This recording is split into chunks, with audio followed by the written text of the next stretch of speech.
Closed doors, I'm a fool for your love.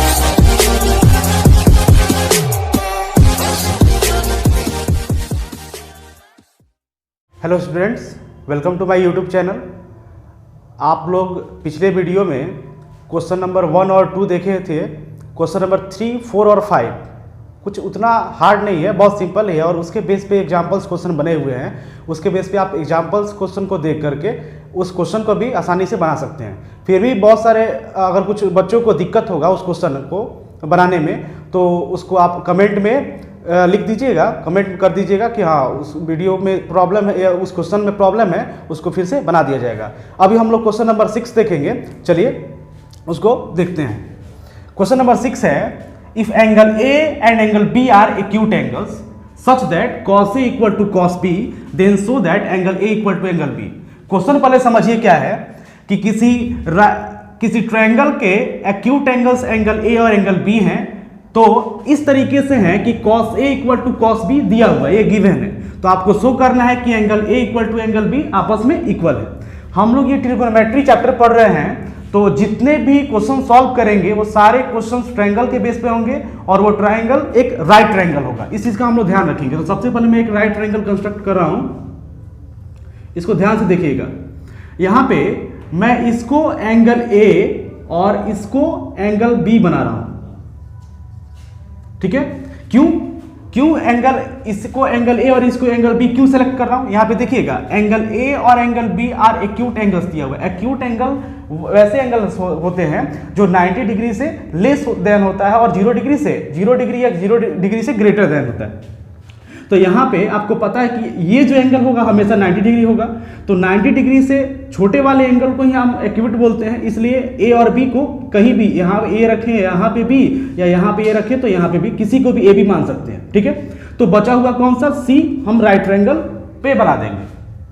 अब सबसे पहले गिवन क्या है, एक और चीज, अगर आप एंगल A और एंगल B का सिलेक्शन अगर एक्यूट के उस वैसे नहीं करिएगा तो आपका क्वेश्चन सॉल्व नहीं हो पाएगा। इस चीज का ध्यान रखिएगा। यहाँ पे एक्यूट मेंशन किया है, एक्यूट 90 डिग्री से छोटा होता है, इसलिए मैं इन दोनों को यहां पे रख रहा हूं। तो यहां पे देखिए सॉल्यूशन में क्या है, गिवन है इन राइट ट्रायंगल ABC क्या दिया हुआ है, cos A equal to cos B।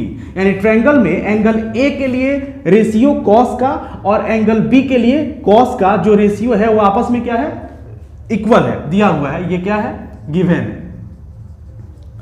तो cos A, इस ट्रायंगल में A के लिए cos का वैल्यू क्या होगा, हम लोग जानते हैं जिस भी एंगल का सिलेक्शन करते हैं उसका रेशियो निकालने के लिए, तो उसके सामने वाला परपेंडिकुलर होता है। 90 के सामने वाला जो h होगा वो हमेशा स्टेबल होगा, वो तो नहीं बदलेगा। एंगल A के लिए P का काम BC करेगा, H का काम AB करेगा और P का काम क्या करेगा, AC करेगा। तो cos A के लिए cos का वैल्यू क्या होता है, B बाई H होता है। तो A के लिए cos के रेशियो में P BC होगा, तो B का काम क्या करेगा, AC, यानी AC by B by H होगा, AB इक्वल टू, अब है cos B, यानी एंगल B के लिए cos का, एंगल B के लिए क्या होगा, cos का रेशियो, तो उसके सामने वाला परपेंडिकुलर AC हो जाएगा। B का कौन सा होगा, BC, और H तो वहीं सेम रहेगा, AB, ये तो स्टेबल रहेगा।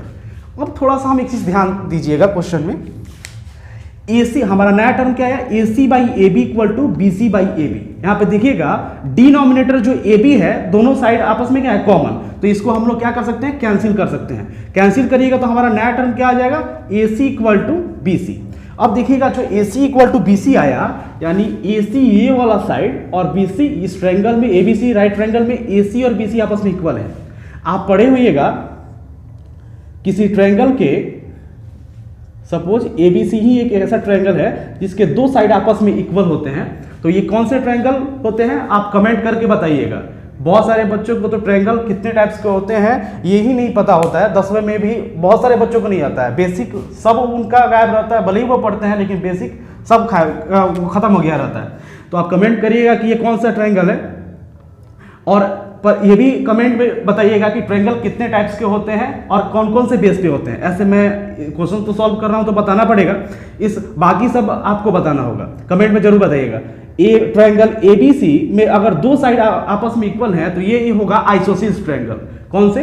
आइसोसील्स ट्रायंगल। आइसोसील्स ट्रायंगल में क्या होता है, दो साइड इक्वल होता है, तो इसका एक प्रॉपर्टी होता है कि किसी ट्रायंगल के दो साइड आपस में इक्वल हो, यानी वो आइसोसील्स ट्रायंगल हो, तो इक्वल साइड्स के अपोजिट एंगल, यानी AB का अपोजिट एंगल क्या है, C, एंड AC का अपोजिट एंगल क्या है, B, आपस में इक्वल होते हैं। यानी AB इक्वल टू AC हो तो देन क्या होगा, AB के सामने वाला क्या होगा, angle C equal to AC के सामने वाला क्या होगा, एंगल B, आपस में क्या होते हैं, इक्वल होते हैं। ध्यान दीजिएगा। तो इसके बेस पे हम लोग लिख सकते हैं therefore AC equal to BC। तो AC इस ट्रायंगल में देखिएगा ये दोनों साइड आपस में इक्वल हैं, यानी ये भी एक तरह का क्या काम कर रहा है, आइसोसील्स ट्रायंगल का काम कर रहा है। तो AC के सामने वाला एंगल क्या होगा, एंगल B होगा, और BC के सामने वाला एंगल क्या होगा, एंगल A होगा। मुझे क्या प्रूफ करना था, angle A equal to angle B। आप जब B A के इक्वल है तो A B के इक्वल होगा ही, इसको हम लोग अरेंज कर देते हैं सही तरीके से। Angle A equal to angle B proofed. इस तरीके से ये क्वेश्चंस अच्छे तरीके से आप बना सकते हैं। अब एक और चीज देखिएगा, मैं फिर से एक बार रिपीट कर रहा हूं, इस चीज पे बहुत सारे बच्चे जब क्वेश्चन को ये बना रहे होंगे तो इस चीज पे ध्यान नहीं दे रहे होंगे, इसीलिए उनका नहीं बन रहा होगा। जो ध्यान देंगे वो आसानी से बना सकते हैं। यहाँ वाला देखिएगा, ये वाला जो टर्म है एक्यूट एंगल्स, ये बहुत ध्यान देना है। एक्यूट एंगल्स हमेशा A और B को सेलेक्ट करना है, बचा जो C होगा वो राइट ट्रायंगल ले लीजिएगा। उसमें उसको क्या करेगा, जो गिवन है cos A equal to cos B given है। A के लिए cos का रेशियो जो होगा ट्रायंगल के अकॉर्डिंग वो लिखिएगा, फिर B के लिए cos का रेशियो लिखिएगा। देखिएगा दोनों में सेम AB आ जाएगा, उसको कैंसिल करिएगा, दो साइड इक्वल आएगा। किसी ट्रायंगल के दो साइड आपस में इक्वल होते हैं, उस साइड्स के अपोजिट एंगल आपस में इक्वल होता है, इसके बेस पे ये दोनों एंगल क्या होगा, प्रूफ हो जाएगा। चलिए धन्यवाद।